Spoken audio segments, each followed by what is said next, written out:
Bismillahirrahmanirrahim. Assalamualaikum warahmatullahi wabarakatuh. Langsung saja ya, Nah. Sekarang kita sudah memasuki bab 2. Dan di sini pertemuan pertama kita, saya langsung share materinya ya. Oke, bab 2 itu kita akan belajar tentang keanekaragaman hayati pada makhluk hidup. Nggak asing ya, soalnya waktu SMP pernah belajar kan. Nah, di sini kita akan membahas tentang pengertian dan jenis-jenisnya, keanekaragaman hayati di Indonesia dan klasifikasi keanekaragaman hayatinya, begitu ya. Oke, next. Kita langsung aja. Nah, yang pertama, pengertian dan jenis-jenis keanekaragaman hayati. Di sini pembagiannya ada 3 ya. Keanekaragaman tingkat gen, tingkat jenis, dan tingkat ekosistem ya. Kemarin kalau kita pas waktu bab 1 kan sudah belajar ya yang taksonomi atau tingkatannya, yang saya bikin jembatan keledainya itu loh, yang apa namanya? Untuk tumbuhan, misalkan itu tumbuhan ya, kalian ingat-ingat tingkatan tertinggi itu harus urut, nggak boleh ya dari kingdom langsung ke spesies, nggak bisa, harus berurutan ya. Kemarin itu saya bikin jembatan keledainya itu Kidikofages ya, ingat untuk tumbuhan. Jadi saya ulangi lagi nih review ya. Q-nya itu kingdom, D-nya itu divisio ya, K-nya itu kelas, O-nya itu ordo, Kidiko, P-nya itu family, G-nya itu genus, dan terakhir spesies. Paling rendah itu tingkat spesies. Ini nanti berhubungan dengan keanekaragaman, baik tingkat gen maupun tingkat jenisnya. Kalau ekosistem sudah tinggi ya, jadi ingat tadi kalau untuk tumbuhan atau kingdom plantae itu Kidikofages. Kalau untuk hewan atau kingdom animalia, kalian ingat-ingat Kivikofages.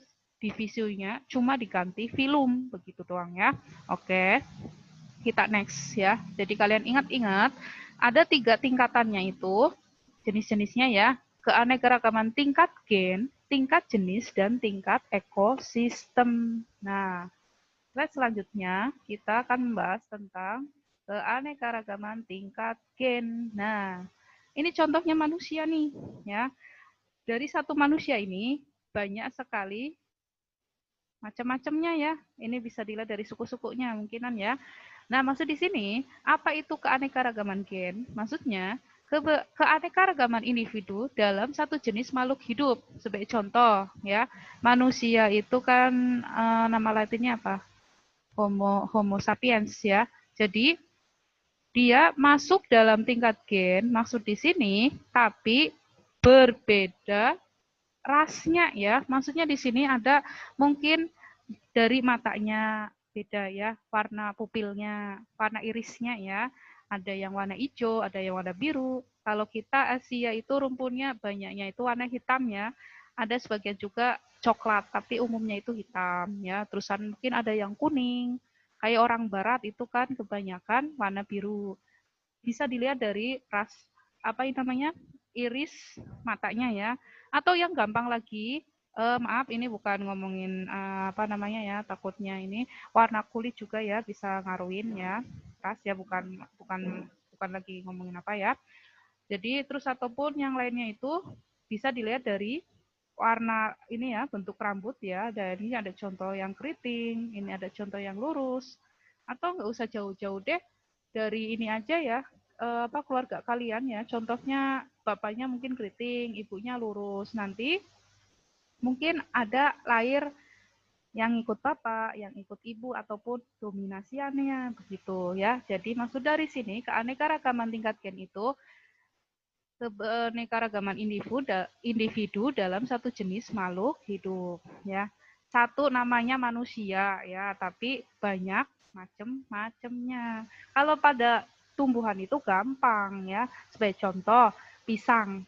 Namanya pisang ya, kalau di Latin itu kalau nggak salah namanya musa musa apa ya, saya lupa ya. Musa sp deh biar gampang ya, atau musa spesies. Nanti spesiesnya macamnya kan ada, contohnya ada pisang Ambon, tinggal aja ganti Musa Ambon. Terusan contoh yang lain, pisang Raja Nangka, terus pisang apa emas, pisang apa dan yang lain ya. Itu contoh gampangannya seperti itu ya.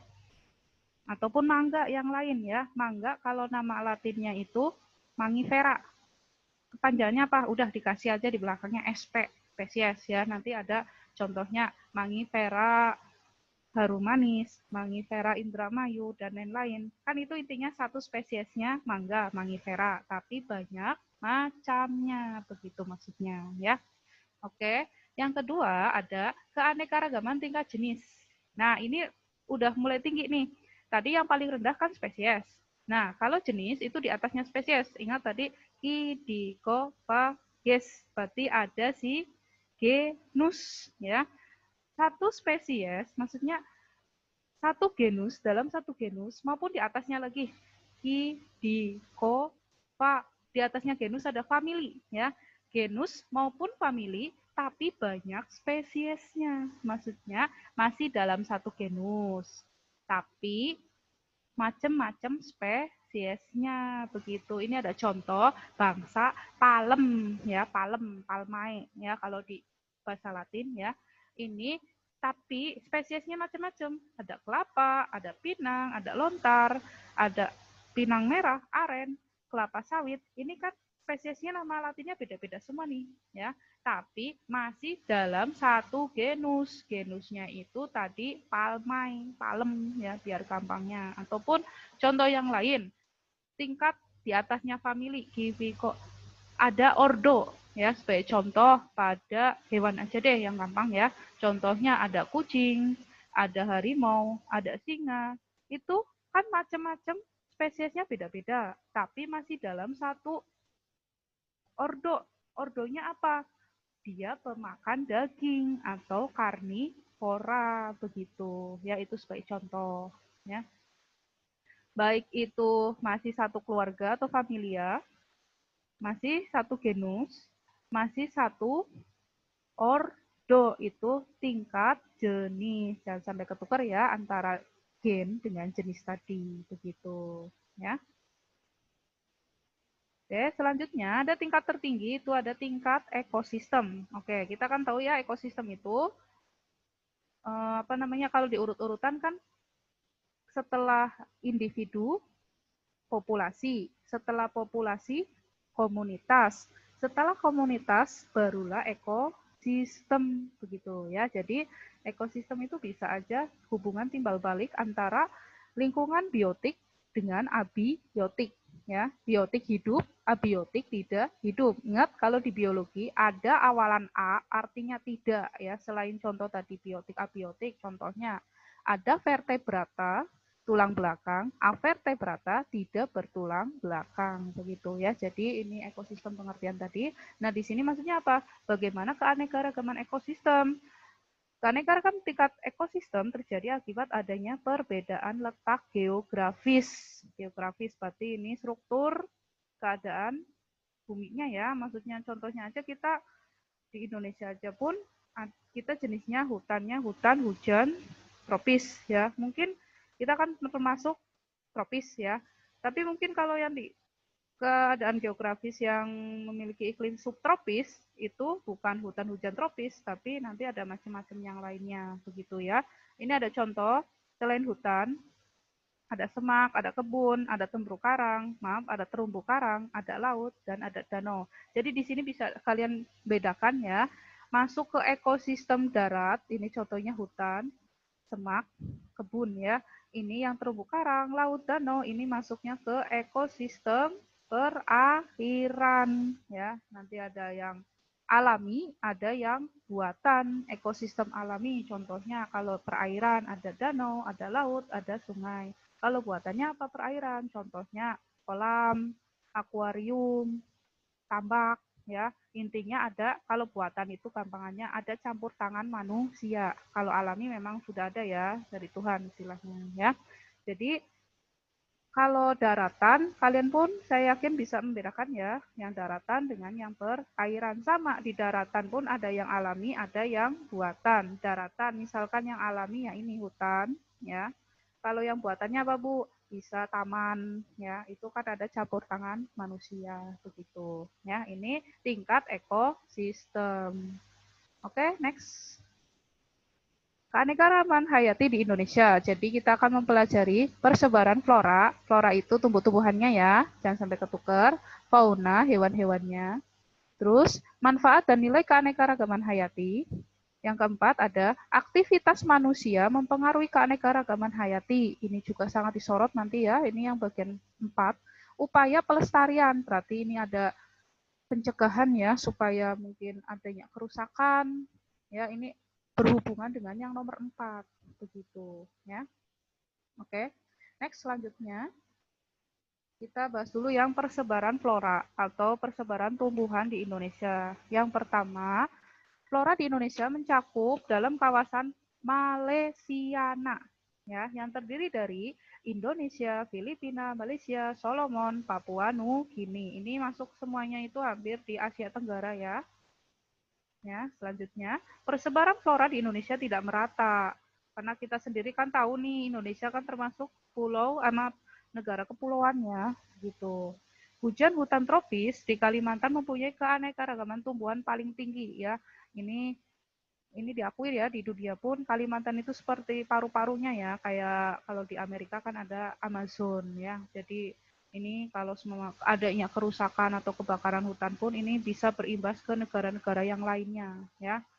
Nah, selanjutnya untuk daerah Jawa, Sulawesi, Maluku, dan Kepulauan Sunda mempunyai keanekaragaman tumbuhan paling sedikit. Ya, mungkin karena apalagi khususnya di Jawa ya, ini lebih banyak populasi manusianya ya istilahnya. Jadi ini mempengaruhi jumlah atau populasi di floranya ya. Ini ada contoh-contoh gambar ya. Ini ada Arnold ya, Rafflesia arnoldi ya, atau bahasa Indonesia itu bunga bangkai ya. Terus ini ada jenis-jenis anggrek ya, ini kurang lebih. Oke, slide selanjutnya.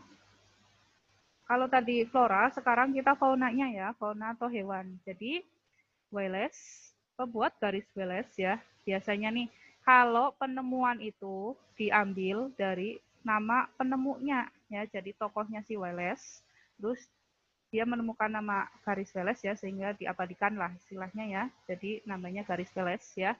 Memisahkan jenis fauna Indonesia bagian barat atau oriental dengan bagian timur atau Australian ya.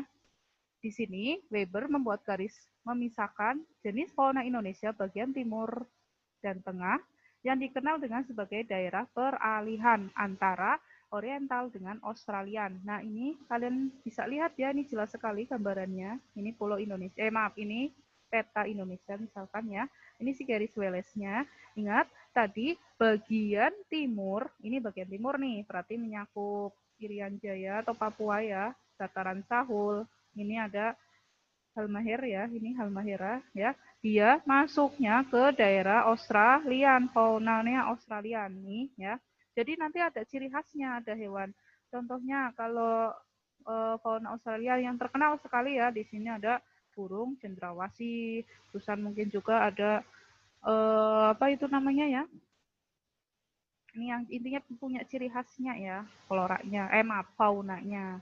Terus kita yang ke barat dulu. Ini bagian oriental ya, bagian barat itu berarti ada Sumatera, ada Jawa, Bali juga masuk ya. Terus ada Kalimantan ya. Ini pun misalkan ada faunanya yang terkenal sekali ya, ada harimau Sumatera, terus ada badak bercula satu, terus apa ya yang khas sekali ya. Adapun di tengah-tengah nih, tengah-tengah itu tadi ada daerah peralihan. Kenapa disebut peralihan? Karena di sini peralihan antara oriental dengan Australian, tengah-tengah. Ini menyangkut apa aja? Misalkan ini ada Sulawesi, Nusa Tenggara, ya, Flores, ya. Ini juga ada yang khas sekali ya tumbuhan, faunanya ya, seperti fauna anoa, ya. Anoa itu khas Sulawesi ya. Nih. Nah, di sini slide selanjutnya ada contoh gambar-gambarnya ya. Oke, yang pertama daerah oriental. Ingat tadi oriental itu bagian barat, gampangannya ya. Indonesia bagian barat ya. Ini contohnya meliputi Pulau Jawa, Bali, Sumatera, dan Kalimantan. Ya, ini banyaknya mamalia. Ingat mamalia ya, vertebrata ya. Yang bukan mamanya lia, bukan ya. Maksud di sini hewan yang memiliki kelenjar mamae atau kelenjar susu, ya. Terdapat berbagai jenis kera, ya. Ini misalkan ada contohnya mamalia orangutan, ya. Terdapat burung-burung berwarna kurang menarik, ya. Warnanya itu kayak contohnya ini jalak Bali, ya, hanya warna hitam putih, ya. Yang lebih menarik itu biasanya daerah timur atau tadi Australian, ya. Terus, tetapi suaranya indah, merdu, ya. Terdapat berbagai jenis ikan air tawar, ya, banyak sekali ikan-ikan ya yang kita konsumsi, ya, sehari-hari itu kan jenis-jenis ikan itu kebanyakan juga diambil dari fauna oriental gitu, ya. Oke, kalau ini kita oriental, sekarang kita ke Australian, ya. Australian tadi bagian timurnya, ya, meliput tadi Papua, terus Halmahera, ya, pulau-pulau kecil di sekitarnya, ya. Terdapat mamalia berukuran kecil, ya. Ini contohnya ada kuskus, ya, seperti tikus ya bentuknya. Ini memang mamalia nih. Ini jenis mamalia pengerat ya, seperti pengerat nih, kayak tikus kan dia masuknya ke pengerat ya. Banyak hewan berkantong. Ini kayak kanguru, kanguru ya. Ini memang kanguru pohon. Bukannya kanguru itu khasnya Australia. Ya ini juga kan kita masuk di daerah Australian ya. Tapi hanya akan ditemukan di daerah ini aja, Papua dan pulau-pulau sekitarnya begitu. Ya, kalau di Jawa ya enggak ada karena tadi Jawa punya porsinya sendiri ya, dia bagian orientalnya ya. Tidak terdapat spesies kera karena tadi kera itu hampir seluruhnya itu ada di oriental ya. Nah, burungnya warna-warni, menarik ya, cantik. Namun suaranya kurang merdu ya. Beda tadi kalau yang oriental itu warnanya kurang menarik tapi suaranya merdu. Berarti ada plus minusnya. Oke. Terakhir ini bagian peralihan. Ingat peralihan tengah-tengah ya di sini. Tadi antara Sulawesi, NTT, NTB, ya Nusa ya, Pulau Nusa Tenggara, Flores ya. Di sini daerah peralihan meliputi daerah Sulawesi dan Kepulauan Nusa Tenggara ya. Yang tadi saya sudah sebutkan nih anoa ya. Nih bentuknya seperti apa ini? Ya, anoa. Dibilang kayak kerbau bukan ya. Memang ini nama sendiri namanya anoa ya. Terdiri atas hewan-hewan endemik. Endemik itu maksudnya hanya ada di daerah itu aja ya. Yaitu hewan yang hanya ada di pulau tersebut. Ya, begitu. Kalau lawannya endemik berarti pandemik bisa menyebar ke seluruh ke mana aja ya. Endemik itu berarti hanya ada di daerah tertentu aja, tapi lawannya itu pandemik ya, bisa di mana aja begitu ya. Oke. Ini pertemuan pertama kita, cukupkan ya karena kita dibagi-bagi ya. Nanti kurang lebih insya Allah ada 3 pertemuan di bab 2 ini di keanekaragaman hayati ya.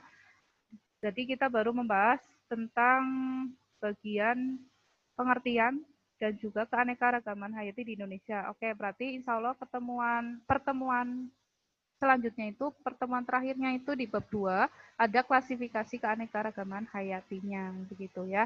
Oke, cukupkan untuk pertemuan pertama kali ini ya. Saya akhiri, billahi taufik wal hidayat. Wassalamualaikum warahmatullahi wabarakatuh.